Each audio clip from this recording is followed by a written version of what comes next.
जय बोलो देवाधिदेव 1008 श्री भगवान महावीर स्वामी की जय जय जय। अहिंसा परमो धर्म की जय जय जय। परम पूज आचार्य गुरुवर श्री विद्यासागर जी महाराज की जय जय जय। आचार्य श्री समय सागर जी महाराज के, मुनि श्री 108 प्रमाण सागर जी महाराज के, मुनि श्री 108 संतान सागर जी महाराज के, पंचकणक प्रतिष्ठा महामहोत्सव के। नमोस्तु गुरुवर, नमोस्तु नमोस्तु। हमारा जीवन मिट्टी के लौंधे के समान है। उससे मंगल कलश भी बनाया जा सकता है, तो शराब की कुल्हड़ भी। मंगल कलश जहाँ एक और मंगल द्रव्यों से चर्चित होकर हमारे माथे की शोभा बनता है, तो वहीं शराब की कुल्हड़ निंद निगाहों से देखी जाती है। हमारे बीच दो तरह के लोग दिखते हैं। एक वे जिन्हें हम संत, साधु, महात्मा या भगवान के रूप में पूजते हैं, मानते हैं। दूसरे वे जिसे दुर्जन, दुष्ट और दुरात्मा के नाम से पुकारते हैं। देखा जाए तो बाह्य आकृति से दोनों समान दिखते हैं। किसी सज्जन के सिर पर तिलक लगा नहीं होता, तो किसी दुर्जन के सिर पे सींग नहीं उगी होती। सज्जनता और दुर्जनता बाहर से नहीं, हमारे भीतरी जीवन से संबंध रखती है। व्यक्ति जिस तरीके का जीवन जीता है, उसका जीवन वैसा बन जाता है। हम तीर्थंकर परमात्मा की आराधना कर रहे हैं, और ये आराधना कोई सामान्य आराधना नहीं है, अति विशिष्ट आराधना है। अन्य आराधनाएं, जितनी भी अन्य आराधनाएं हैं, उन आराधना में हम भगवान की पूजा करते हैं, और पंचकल्याण की आराधना एक ऐसी आराधना है जिसमें हम अपनी पूजा से भगवान को प्रकट करते हैं। बने बनाए भगवान की पूजा करने में क्या वजह? असली मजा तो तब है जब हम अपनी पूजा से भगवान बनाते हैं। आप इस पंचकल्याण के दौरान ये सौभाग्य प्राप्त करोगे जब आप अपने ही आंखों से पत्थर की मूर्ति में भगवान की प्रतिष्ठा होते देखोगे। ये सब तुम्हारी आराधना का सुफल है। पंचकल्याण की आराधना के कई रूप होते हैं। एक रूप है जो आप लोग यहाँ प्रकट कर रहे हो, एक रूप है जो भीतर के अनुष्ठान में चल रहा है, और एक तीसरा रूप है जो हम लोग अपने कक्ष में चलाते हैं। ये सब चीज़ें चलती है एक साथ, तब कहीं जाकर वो शक्तियाँ उभरती है और हम अपने ध्येय को पूर्ण कर पाते हैं।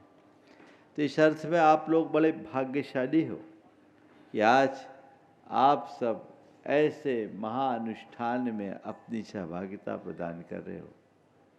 पंचकल्याण का ये अनुष्ठान तो 5 दिन में समाप्त हो जाएगा, लेकिन हमें अपने जीवन के कल्याण के लिए पूरे जीवन को ही एक सद अनुष्ठान बनाना होगा।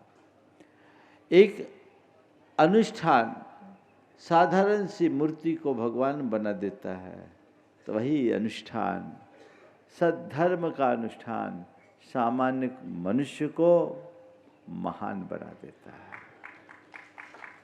अपने जीवन को महान बनाना चाहते हो, महानता के मार्ग में आगे बढ़ना चाहते हो, तो सद अनुष्ठान में हमें तत्पर होने की जरूरत है। जब हम सदनुष्ठान की ओर तत्पर होंगे, तत्परता से सदनुष्ठान संपन्न करेंगे, तब कहीं जाकर हम उस उपलब्धि को अर्जित कर पाएंगे। बंधुओं, भगवान का गर्भावतरण हुआ। समान रूप से गर्भावतरण की क्रिया को एक सांसारिक क्रिया के रूप में देखा जाता है, क्योंकि वैश्विक संसर्ग के अभाव में कोई गर्भ धारण नहीं करता। लेकिन भगवान के गर्भावतरण को सामान्य गर्भ धारण की प्रक्रिया के रूप में न देखकर भगवान के गर्भावतरण को यहाँ गर्भ कल्याणक का नाम दिया गया। क्यों? वो माँ कितनी भाग्यशाली जिनके गर्भ में प्रभु अवतरित हुए। आखिर क्यों? गर्भ धारण करना सांसारिक क्रिया, लेकिन भगवान का गर्भधारण नहीं, गर्भ कल्याणक। क्यों? इसलिए कि ये भगवान का अंतिम गर्भ है और ये गर्भ कल्याण के लिए है, इसलिए गर्भ कल्याणक है। भगवान यहाँ तक पहुँचे, कैसे पहुँचे? हम तुम तो न जाने कितनी बार गर्भ धारण कर लिए, कितनी बार माँ के पेट में आए और कितनी बार खुद माँ बन गए, कितनी बार खुद पिता बन गए। अनंत इतिहास हमारा यही है। अतीत के अनंत जन्मों में हम अनंत बार गर्भ धारण किए हैं और कराए ये संतति, पर भगवान का ये अंतिम गर्भ है। और इस मुकाम तक वो कैसे पहुँचे? हम अपने 24 तीर्थंकर भगवंतों के चरित्र को पढ़ते तो पाते हैं कि उनके 10 भाव तक लगातार उन्होंने धर्म का आलम्बन लिया। उनने आराधना की और साधना की। आराधना और साधना। तीर्थंकरों के चरित्र को पलट करके देखो। तीर्थंकर भगवंत 10 भाव का चरित्र सबका हमारे शास्त्रों में मिलता है। 10 भाव में वे जब जब गृहस्थ रहे, श्रावक रूप में रहे, उनने श्रावक धर्म का दृढ़ता से पालन किया। और श्रावक धर्म में 4 प्रमुख बातें रही: दान, पूजा, शील और उपवास। दानम पूया शील मुवासो सावयानाम चहुभ्यो धम्मो। दान, पूजा, शील और उपवास के बदौलत उनने अपने श्रावक पने को सार्थक किया और अपने जीवन के उत्तरार्ध में मुनि बनकर साधना का मार्ग अपनाया और अपने नर भाव को कृतार्थ किया। एक भाव में नहीं, लगातार हर भाव में 10 भाव का इतिहास उनका मिलता है, जिसमें 5 भाव मनुष्य के, 5 भाव देव के। इस मध्य उन्हें अनेक प्रकार की मुश्किलों, कठिनाइयों और उपसर्गों का भी सामना करना पड़ा, लेकिन वे कहीं रुके नहीं, मार्ग से कभी स्खलित नहीं हुए और आगे बढ़े।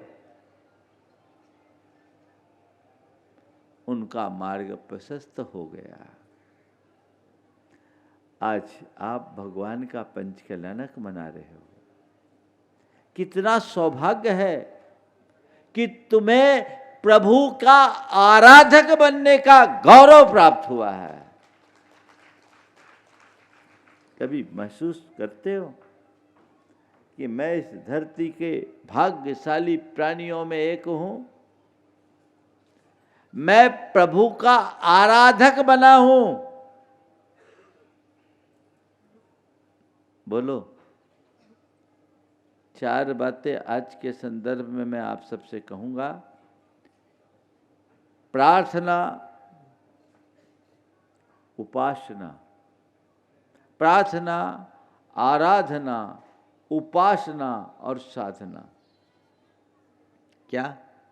प्रार्थना, आराधना, उपासना और साधना। जीवन को कृतार्थ करने के ये 4 अंग हैं। सबसे प्राथमिक अवस्था है प्रार्थना की। आप लोग प्रार्थना तो करते ही रहते हो। प्रार्थना में भी प्राय लोग कामना से प्रेरित प्रार्थना करते हैं। भगवान के पास जाओ, गुहार लगा के आ जाओ। ये हमारे देश की परंपरा है। कुछ भी हो भगवान से मांग लो। याचक बनकर जाना, भिखारी बनकर के जाना, मांग पूर्ण मानसिकता से जाना और कुछ भी प्रार्थना कर देना।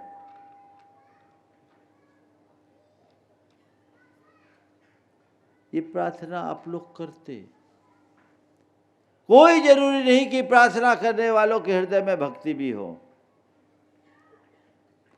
जब मनुष्य के मन की प्रार्थना में अपेक्षाएं जुड़ी रहती है तो भक्ति का तत्व प्रकट नहीं होता। भक्ति का असली तत्व तभी प्रकट होता है जब प्रार्थना निष्काम हो। अपने मन से पूछो, आप भगवान से प्रार्थना करते हो कि नहीं करते हो? क्या प्रार्थना करते हो? भगवान, हमारे बच्चों की शादी हो जाए, हमारा व्यापार चल जाए, हमारी बीमारी मिट जाए, मैं मुकदमा जीत जाऊं, हमारा विवाद निपट जाए, हमारा स्वास्थ्य सुधर जाए। बोलो, ऐसा करते हो कि नहीं करते? करते हो। भगवान के पास वह सब मांगते हो जिनको भगवान ने छोड़ दिया। बोलो, तुम धन मांगते हो, तुम रूप मांगते हो, तुम यश मांगते हो, तुम संतति मांगते हो, तुम संतान मांगते हो, तुम स्वास्थ्य मांगते हो। भगवान ने इन सब की परवाह ही नहीं की। इन सबको तो भगवान ने छोड़ा। और तुम भगवान से जाकर के वही मांगते हो। तब बताओ भगवान क्या सोचते होंगे? कैसा नादान है ये, उसे मांगने आया जिसे मैंने छोड़ा, और छोड़ा भी किसी मजबूरी में नहीं, उसे हे मान करके छोड़ा, उसे संसार का कारण मान करके छोड़ा, उसे दुख का कारण मान करके छोड़ा, उसे बंधन का कारण मान के छोड़ा। भगवान ने यही मान करके ने सब चीज़ों को छोड़ा। बोलो, अब बताओ कोई पिता अपनी संतान को गलत चीज़ सौंपना चाहेगा क्या? बोलो बोलो। भगवान हमारे परम पिता है कि नहीं? अब तुम भगवान से जो चीज़ें मांग रहे हो वो सारी चीज़ें मांग रहे हो जिसे भगवान ने अच्छा नहीं माना और छोड़ दिया। अब बोलो क्या करेंगे? भगवान देना चाहेंगे? बोलो, थोड़ा जोर से तो बोलो। हाँ, मिलेगा? क्या हो गया? हाँ, मिल जाएगा, मिलेगा। विश्वास तो तुम्हारा पक्का है।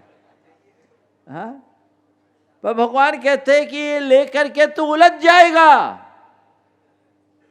भगवान के पास इसलिए प्रार्थना मत करो कि तुम्हारे संकट टल जाए। भगवान से ये प्रार्थना करो कि प्रभु ऐसी शक्ति दो कि मेरा मन संकटों में संभल जाए।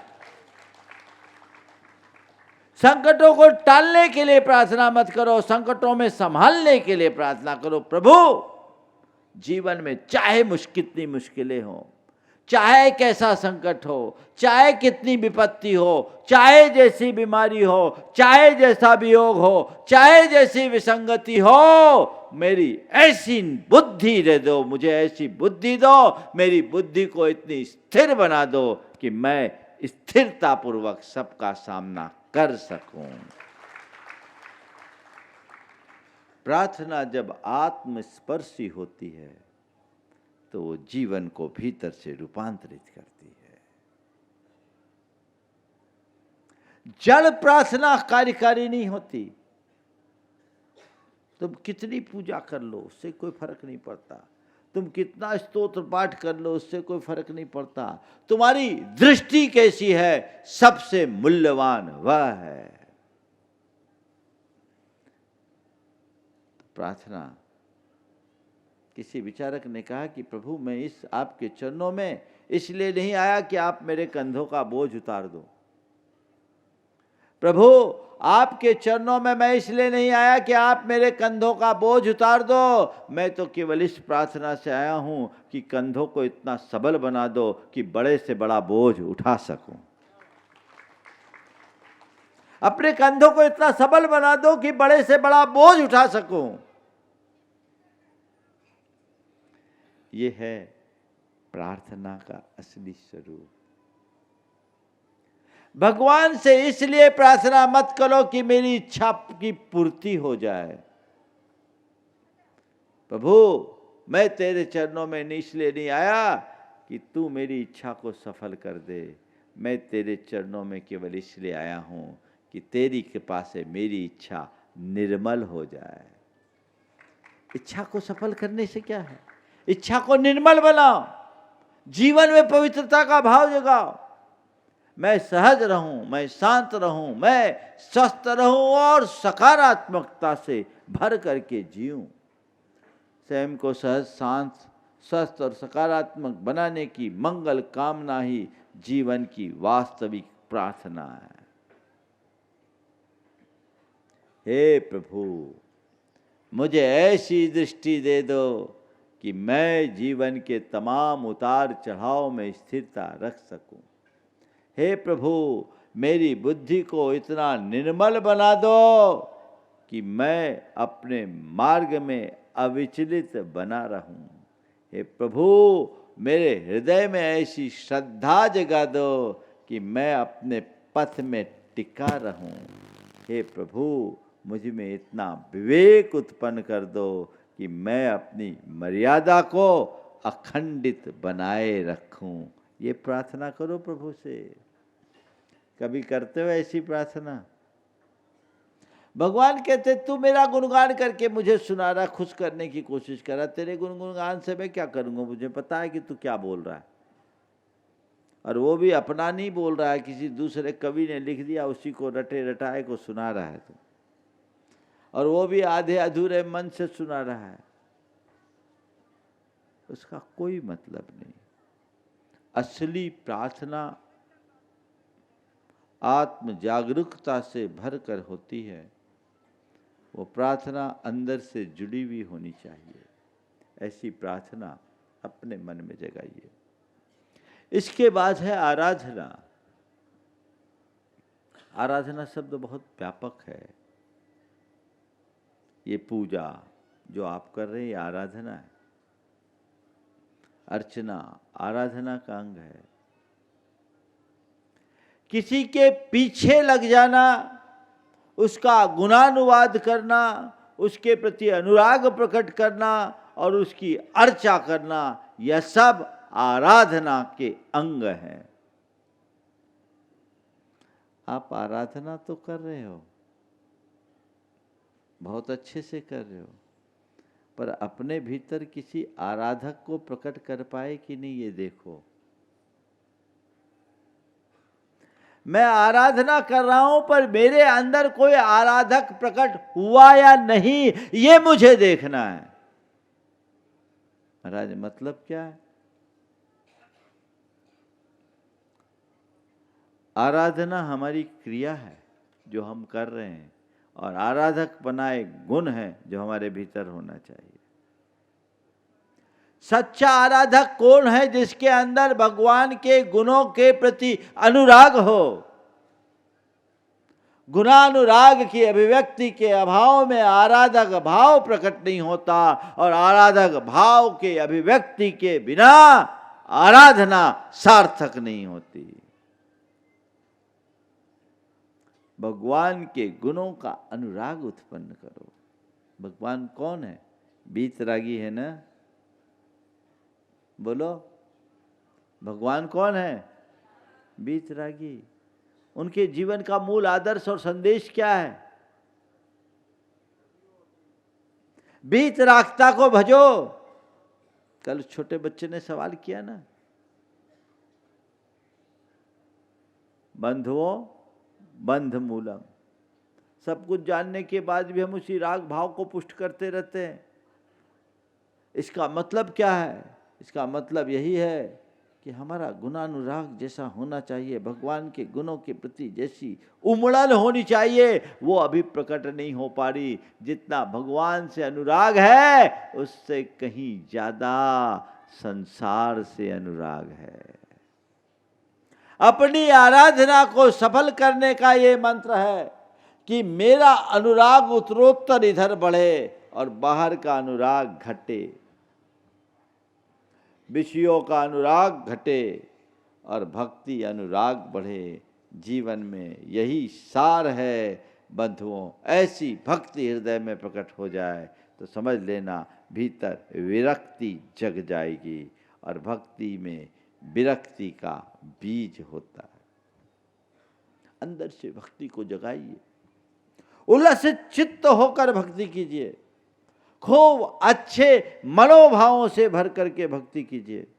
अपने अंदर एक आराधक भाव जगाइए, भेद विज्ञान का अभ्यास साथ में हो और सामने प्रभु दिखे, प्रभु की प्रभुता दिखे, उनकी भगवत्ता का एहसास हो।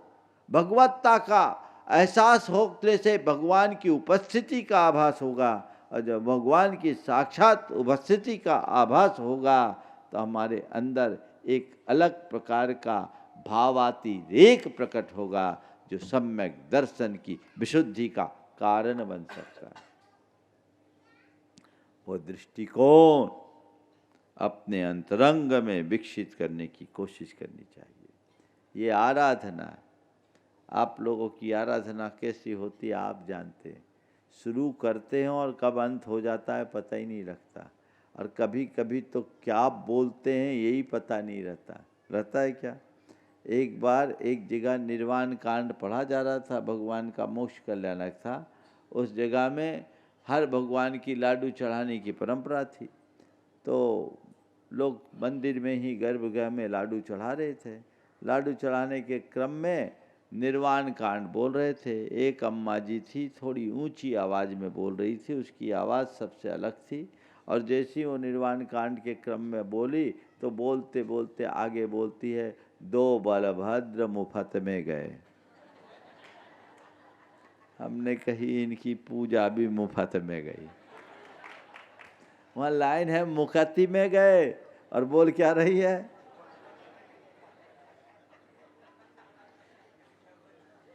बोलो, ये हंसने की बात नहीं है। अपने अंदर देखो, कई बार गड़बड़ होता है कि नहीं होता है। बोलते बोलते जब चीजें रूटीन की तरह स्वीकार लोगे तो उसका अर्थ खो जाएगा। मैं आप सबसे कहना चाहता हूँ, अपनी पूजा आराधना को रूटीन मत बनाओ, रूटीन में रखो। अपनी पूजा आराधना को रूटीन मत बनाओ, रूटीन में रखो। रूटीन की तरह पूजा आराधना न करो, इस तरीके से करो कि तुम्हारे जीवन की रूटीन बदल जाए, बदलाव आए। अपने जीवन की रूटीन बदलने का मार्ग अपनाओ, अंतस्पर्शी भाव से काम करो, तब अंतरंग बदलेगा, तब जीवन में सकारात्मकता आएगी।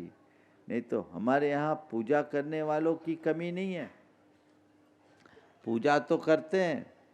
कई लोग तो ऐसे हैं कि जो पूजा करते करते भी झगड़ पड़ते हैं। वहीं होता है नहीं। हमारा उद्देश्य राग द्वेष की निवृत्ति होनी चाहिए। हम लोग बोलते हैं बंदे तद्गुण लब्धे, आपके गुणों की उपलब्धि के लिए प्रभु मैं आपकी वंदना करता हूँ। तो तद्गुण लब्धे अहम बंदे, तो भगवान आपके गुण क्या है? आप तो पूर्ण वीतराग हो, उस वीतरागता का एक अंश तो मेरे अंदर आए।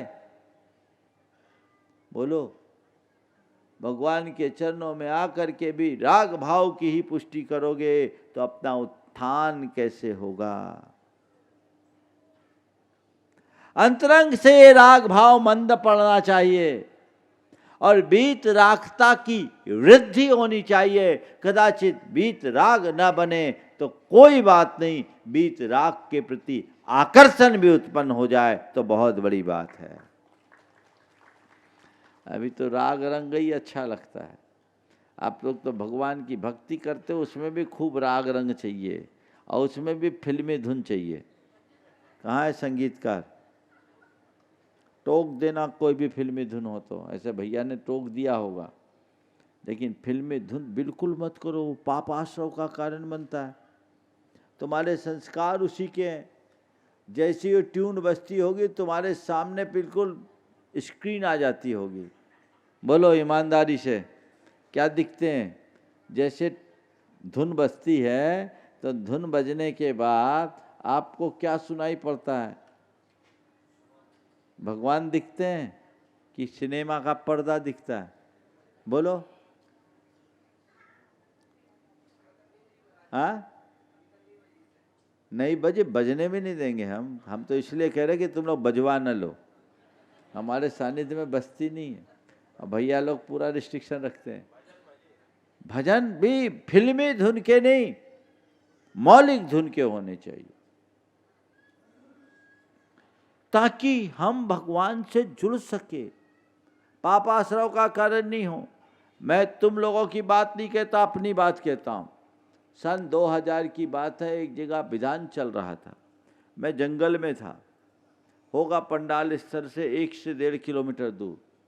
माइक सब जगह लगा हुआ था और वहाँ खोल लो, है ना, चाहे जितने ट्यून मिलेंगे, चाहे जैसे धुन मिलेंगे, पैरोडिया नहीं होनी चाहिए, मौलिकता होनी चाहिए। पूजा खुद में छंदबद्ध है, उसके मौलिक छंदों को गाओ तो जो आनंद आएगा उसका कोई पार नहीं है।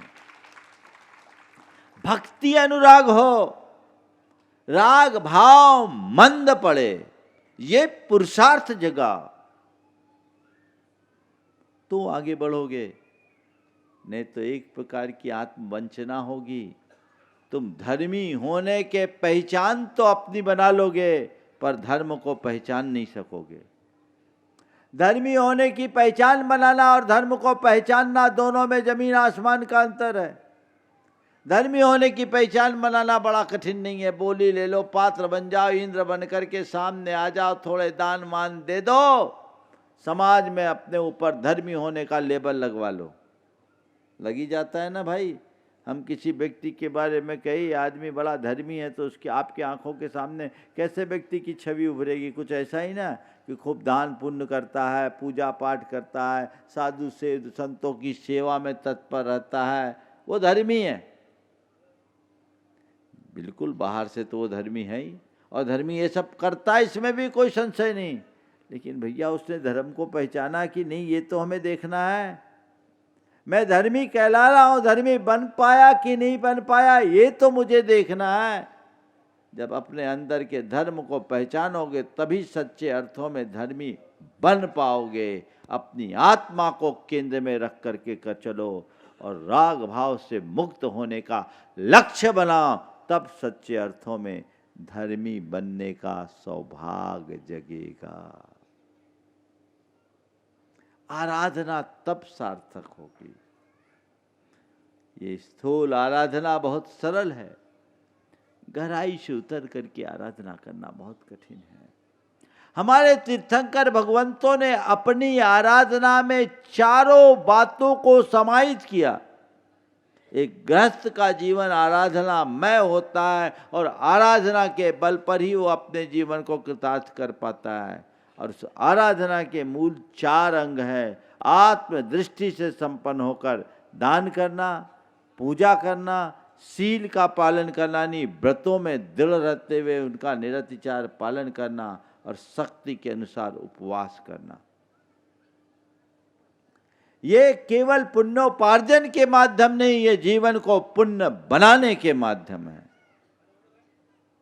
हमारे तीर्थंकर भगवंतों ने ये काम किया।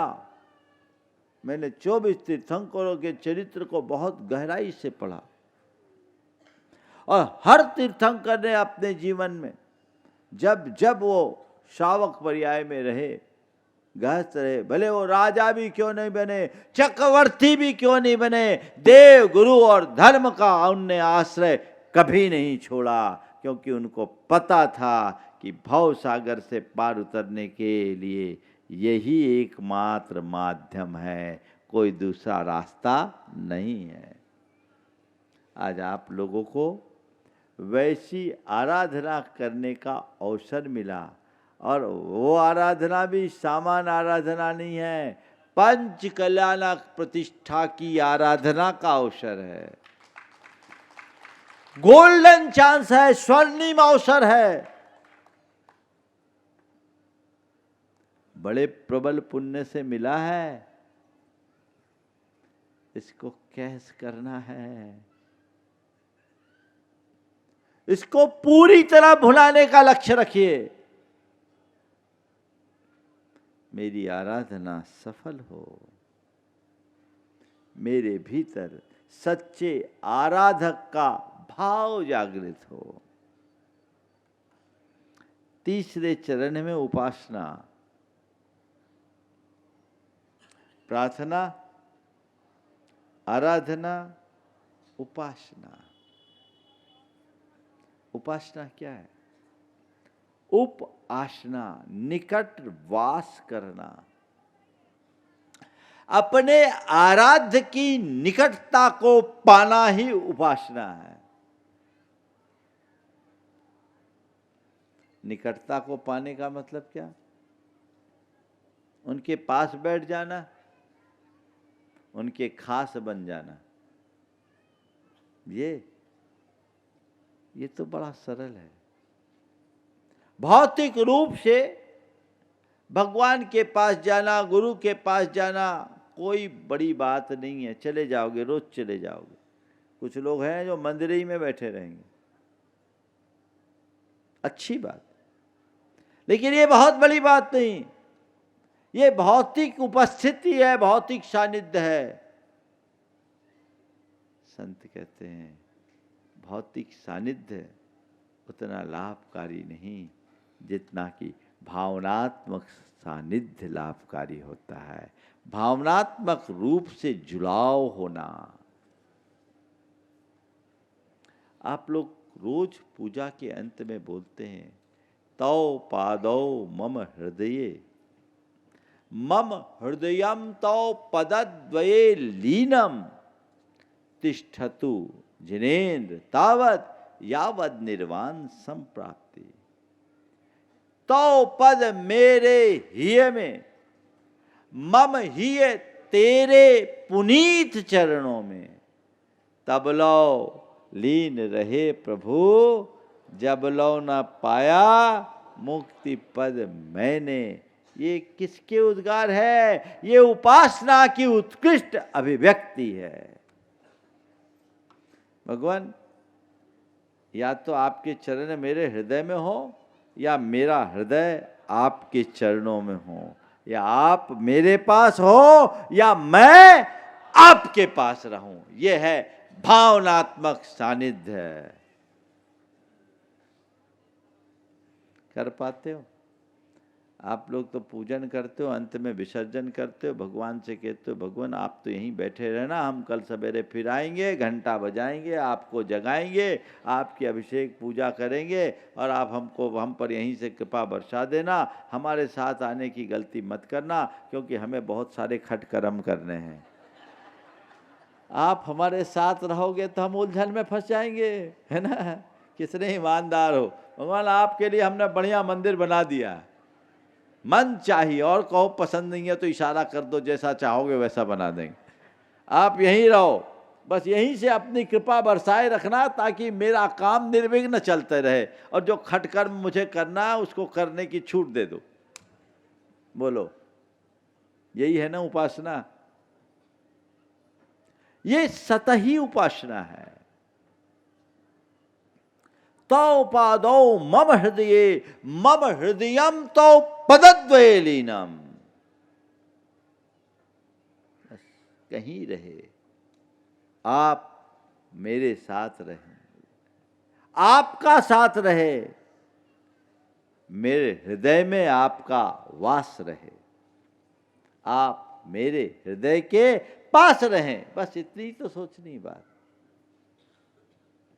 काया पलट अनुभूति करो, उसको जगाओ, ध्यान आपसे जुड़ा रहे। ये भाव अंतरंग में जगेगा तो जीवन बदलेगा। तो प्रार्थना, आराधना और उपासना, ये तीन तुम्हारे हाथ में है। ये प्रवृत्तिमय धर्म है। इसके बाद की बात है साधना की। किसकी? साधना, निर्वृत्ति। साधना निर्वृत्ति परक धर्म है, जहां सर्वस्व त्याग की बात है, आत्मा के साथ केंद्रीकरण है। भगवान ने हमें यही संदेश दिया। जब तक वो गृहस्थ रहें, प्रार्थना, उपासना और आराधना किए, और जब विरक्त हुए, साधना में निमग्न हो गए, एकाकी निर्जन वन में कठोर तप किया। साधना से सिद्धि मिलती है, और प्रार्थना, उपासना और आराधना शुद्धि देती है। पहले शुद्धि, फिर सिद्धि, क्योंकि अशुद्धि भरी है। उनने अपने अंदर शुद्धि जगाई, विशुद्धि बढ़ी, विरक्ति का भाव उमड़ा, साधक भाव को प्रकट कर लिए, साधना में लीन हो गए। अपने जीवन के चरमोत्कृष्ट रूप को उन्होंने प्राप्त कर लिया। आज वे आत्मा से परमात्मा हो गए। आत्मा और परमात्मा में कोई मौलिक अंतर थोड़ी है। आत्मा में परम जुड़ गया तो परमात्मा हो गया, और परम का अर्थ ही है उत्कृष्टता, और उत्कृष्टता यानी श्रेष्ठता। श्रेष्ठता तब आएगी जब हम अपने भीतर के अशुद्धि का निवारण करेंगे। भगवान ने अपने दोषों को, दुर्बलताओं को दूर किया, वे परमात्मा हो गए, और हमें संदेश दे दिया कि तू भी जिस दिन अपने दोष, दुर्बलता और दुर्गुणों को दूर करेगा, दुखों से मुक्त होकर परमात्मा हो जाएगा। उसे जगाओ, साधक वृत्ति को जगाइए। प्रार्थना, आराधना, उपासना और साधना क्या है? प्रार्थना किसी नदी में जाकर किनारे पर कमर तक पानी में जाकर नहाना, डुबकी लगाना, पर तैरने का कोई अनुभव नहीं होना। उपासना कोई नाव पे सवार होकर, आराधना कोई नाव पर सवार होकर पार होना। उपासना नाव के अभाव में ट्यूब के सहारे आधा तैरना और ट्यूब के आलंबन से पार होना। लेकिन जो साधना है, अपनी भुजाओं के बल पर नदी को पार कर जाना और आगे जाना। ठीक है, कम से कम नदी के तट तक तो आए, नहा तो रहे हो, पर अभी वो आनंद नहीं हो, इस पार ही उस पार नहीं जा पाओगे प्रार्थना के बल पर। प्रार्थना को आराधना में, आराधना को उपासना में, और उपासना को साधना में परिवर्तित करोगे, तभी अपना जीवनोत्थान होगा। अपने जीवन का उत्कर्ष करना चाहते हैं तो यही मार्ग को अपना करके चलिए। आज गर्भ कल्याणक है, मध्याह्न में अगर रखोगे प्रवचन तो मध्याह्न में आज गर्भ कल्याणक के संदर्भ में जो बातें मुझे करनी है वो करूँगा।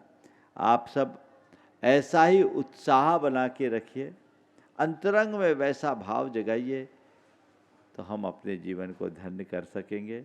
बंधुओं, हमें अपने जीवन के कल्याण के लिए खुद को ही खपाना पड़ेगा। ऐसे मंत्र तो शास्त्रों में हैं जिसे फूंक कर मूर्ति को भगवान बना देंगे। ऐसे मंत्र है, वही चल रहा है यहाँ, कल रात्रि से ही शुरू हो गया। ऐसे ढेर मंत्र है जो मूर्ति को भगवान बना दे, पर ऐसा एक भी मंत्र नहीं है कि हम आपके कान में फूके आप भगवान बन जाओ, नहीं है। उसके लिए तुम्हें खुद से प्रयत्न करना होगा, खुद आगे आना होगा, तभी वह सब कुछ संभव होगा। तो इस दुर्लभ मनुष्य जीवन की दुर्लभता को पहचानते हुए जीवन के परम लक्ष्य को उद्घाटित करें और आगे बढ़े, जिससे आप सबका जीवन कृतार्थ हो सके, नरभव सार्थक बन सके। खूब भाव भक्ति जगाइए। आज आप लोगों का ये दृश्य देखकर बड़ा आनंद आ रहा है कि राहतगढ़ की छोटी सी समाज, पर मुझे लग रहा है अब राहतगढ़ की समाज नहीं रही, ये तो इंद्र का दरबार बन गया, पूरा स्वर्ग का दरबार। कितना सुंदर रम्य दृश्य दिख रहा है। छोटी समाज में भी इतना भाव, लेकिन ये भाव केवल बाहरी आवरण बनकर न रह जाए, ये भाव भीतर तक समाये, ऐसा पुरुषार्थ आप सब करिए। अंतरंग में समा जाए ऐसा भाव जिसका आनंद हो और हृदय में एक अलग स्पंदन हो। समय आप सबका हो गया है। बोलिए अहिंसा परमो धर्म की।